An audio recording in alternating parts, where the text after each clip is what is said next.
Hello there. Hi, my name is Sunita. I'm recording on Saturday afternoon, 12:15. I've been a Pilates teacher for a while now, for about sort of 15, 16 years. And it's just a mystery. Wonder if somebody could sort of cast anything on this between the usual thing between contemporary and the classical Pilates.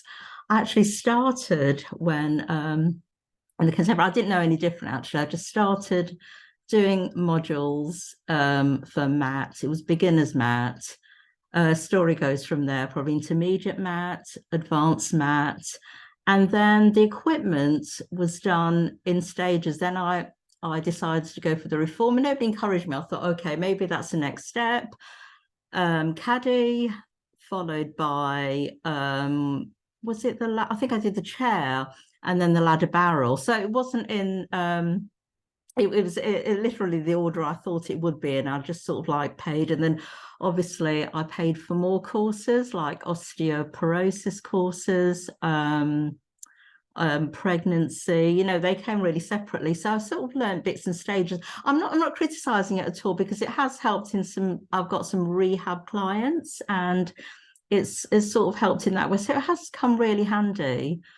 So it'd be nice to know other people's views as well on this. And I mean, moving on further, I mean, I literally had a day job, and it was sort of like a part-time. I was teaching fitness, and then I got into Pilates after a while, as an extra string to my bow. Then I realized how valuable it is for rehab, as well as sort of working the center, working everything, all the targeting the small muscle groups. And then afterwards, cut long story short, I sort of gave up the full-time work, and I was looking for sort of studios to work in. And I came across a studio which provided training, and I thought, went for the interviews, and then I had the sort of like the audition. They saw how I teach and how they would have had to work with me, what I needed to improve, and then the equipment to what I was learning, like say for example, the reformer had the different color springs. They had a small and a large loop for the feet and the hands. It looked so different, and of the gear bar.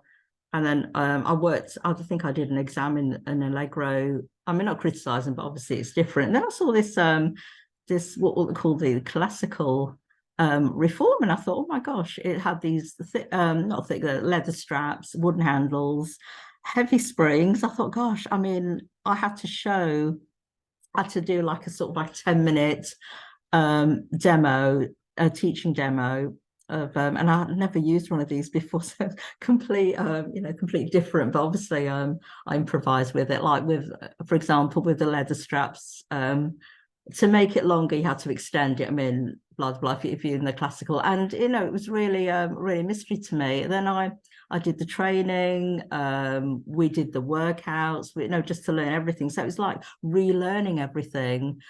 So no, it's good. So to me, my opinion is both the training is really valuable to me. The fully comprehensive classical training, as well as but that's my opinion. Also, I know the contemporary is more broken down.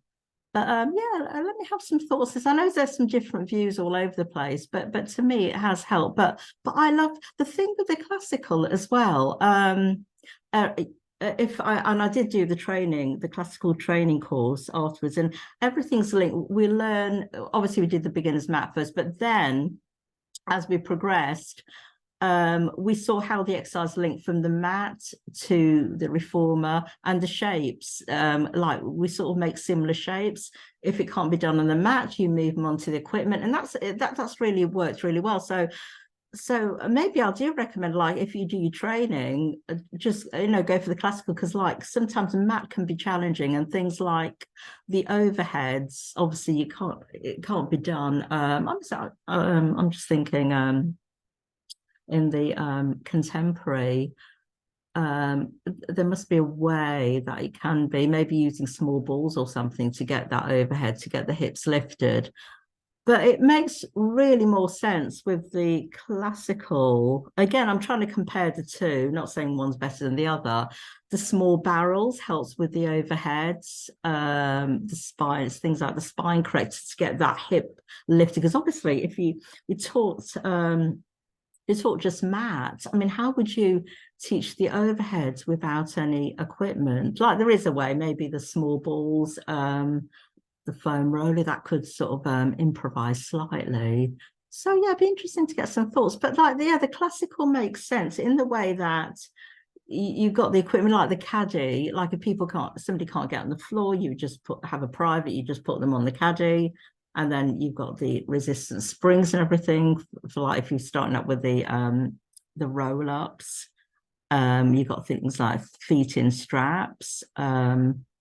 For the leg exercises and so you've got the assisted springs and the straps. So yeah, that's just a little comparison from me. It's going to be a very short podcast. I'm just going to try and record something. I'm going to try and keep them as regular as possible, just with some small tips and everything. And also in the future, I have a client who's been doing it for 40 years, but then I think she was more on the contemporary, but it'd be nice to have a chat with her. So that's my take at the moment. So if you are listening to this on a Saturday, see what you think and what your training was, how you embraced your training. Did you have to retrain from classical, from contemporary to classical, or vice versa? Okay, this is me for now. Take care.